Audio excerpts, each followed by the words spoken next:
Ноторна глупост и апсурд се изјавите на највисокиот државен врв дека цели 3 години немале сознанија за скандалот со македонските дипломати барани со меѓународна потерница.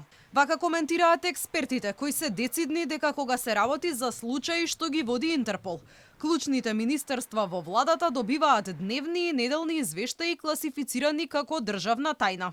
Екс-началникот во МВР Љубомир Ѓурчевски за Алфа тврди дека Османи, Спасовски и Заев мора да биле информирани за клучни потраги, отворени по барање на меѓународни судови. Од тука јас тврдам дека и министерот за внатрешни работи, и министерот за надворешни работи, и премиерот, и сите други кои што се корисници на тие информации, особено кога стануваат збор за потраги на Интерпол, кои што се распишуваат на барање на судовите во одредени држави, не може да не бидат информирани уште повеќе кога станува збор за македонски државјани. Просечен истражител да биде вклучен во оваа истрага, само да се обрати во Ерменија, да добијат податоци од кој аеродром полетал авионот, под кој меѓународен код и од целокупната европска навигација ќе добијат и каде слетал авионот и кои лица биле внатре во авионот со кој идентитет. Ова е невиден скандал и за ваков скандал никој да не понесе одговорност. Господа, тоа се случува само тогаш кога некој друг раководи со државава, а ние сме ставени, односно нашата влада е ставена на услуга на мафијата.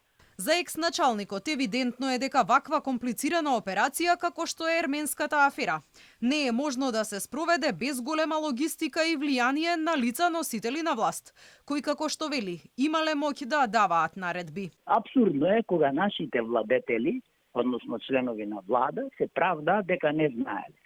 Него тие, ако имаат грам чувство за оваа држава и за државност, треба да се седнат и да си размислат кој треба се да понесе политичка одговорност. Кривичната после, затоа што има едно кривично дело во член 306, многу интересно, вика доведување на Република Македонија во починета состојба спрема други странски држави и разузнавачки служби. Казната е предвидена минимум 5 години. Тоа е кривично дело против уставното уредување на државата.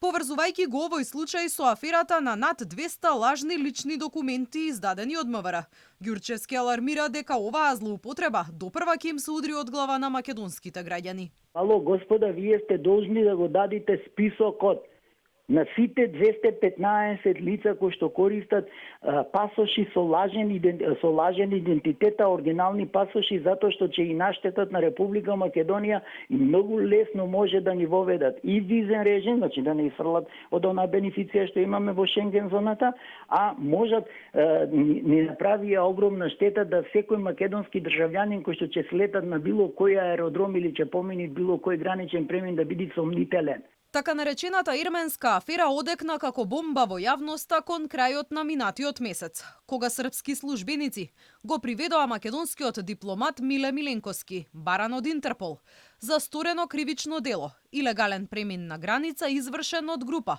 по претходен договор или со употреба на сила или закана. Во аферата биле инволвирани тројца македонски дипломати. Тие во 2018 година со приватен авион веројатно изнајмен во Србија. Од Ереван со фалсификувани документи успеале да пренесат во Виена ерменски дипломат, обвинет во неговата држава за затајување данок, перење пари и корупција.